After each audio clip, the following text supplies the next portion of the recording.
नमस्कार, दिस शिल्पा सिंह राजपूत। नमस्ते guys, this is Krishnakant Singh. Welcome back to our channel.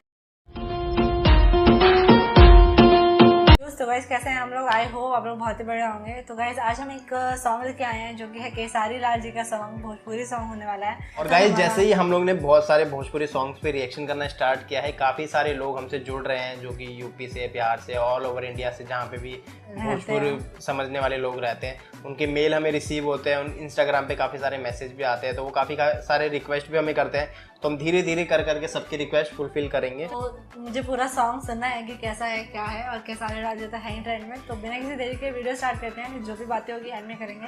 तो हियर वी गो, 1 2 3 एंड स्टार्ट।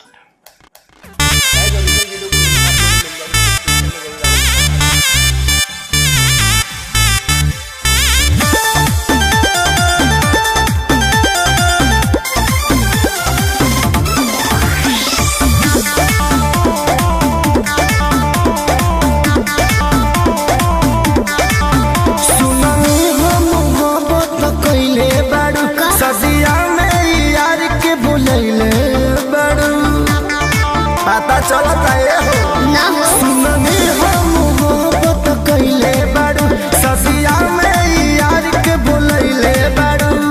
दीदी देखाई त होई पिटाई, जेरा के साथे उ भीड़ जाई। सुनो मजनुआ के आंसू जो गिर जाए, राजा हो बारात तोहर फिर जाए। मजनुआ के आंसू जो गिर जाए, राजा हो बारात तोहर फिर जाए।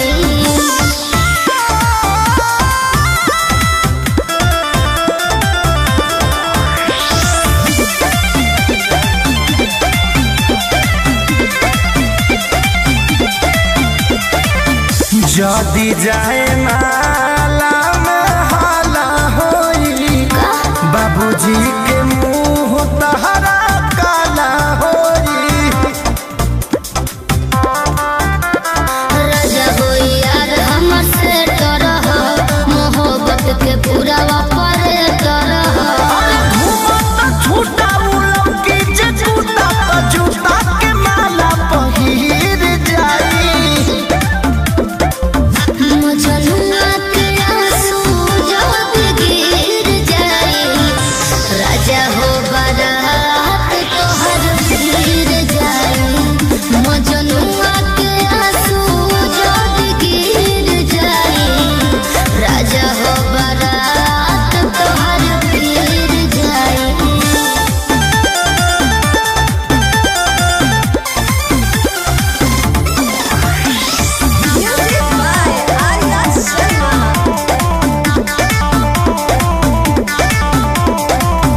कृष्णा बेदर्दी दुल्हा खेसारी के पता चल गइल तहरा यारी के। तो का करबो पता चल गई तो अभी बनल खह भातार रजब, ऐसे सहब ना धमकी तोहर रजब। टोली के गुना बोली, छाती में ओकरा तीर जाई। मजनुआ के आंसू जो गिर जाए, राजा हो बारात तोहर फिर जाए। मजनुआ के आंसू जो गिर जाए, राजा हो बारात तोहर फिर जाए। यार ये लोग का मतलब भोजपुरी जो सॉन्ग होता है बहुत ही फनी लगता है मुझे। फनी और अच्छा भी लगता है सुनने में और मजा भी आता है वो सब बातें लिखने में। बहुत ही अच्छा साधन है। पूरे गाने में एक कन्वर्सेशन चलता रहता है। हाँ। एक बात चलती रहती है। हर 2 लाइन गाने के बाद एक ना एक वो कुछ ना कुछ बातें बोलते हैं। लाइक ऐसा लगता है कि पूरी स्टोरी चल रही हो। हाँ, जो कि बहुत एंटरटेनिंग होती है, बड़ा मजा आता है देखने में।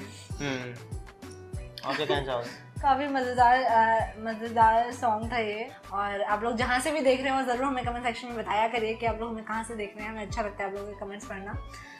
और इसके अंदर जो मतलब जो भोजपुरी सिंगर है खासकर फीमेल, ये जिस तरीके से इनका टोन है ना बोलने का, वो चीज ना मेरे को बहुत सारे उसमें दिखाई देती है, बहुत सारे सॉन्ग एसेंट जो है ना भोजपुरी वाले एक अलग टाइप का एसेंट पूरा ही अलग, ऐसे एकदम निचोड़ के बोलते हैं ना कैसा, हाँ उस तरीके से जैसे हम लोग बोलते हैं नॉर्मली बोलते हैं, ये लोग पूरा एकदम वैसे बोलते हैं, मजा आ जाता है। लेकिन ऐसे कहते हैं ना अपने वहाँ पे रेगा के कहना, रिगा वैसा उस टाइप से बोलते हैं।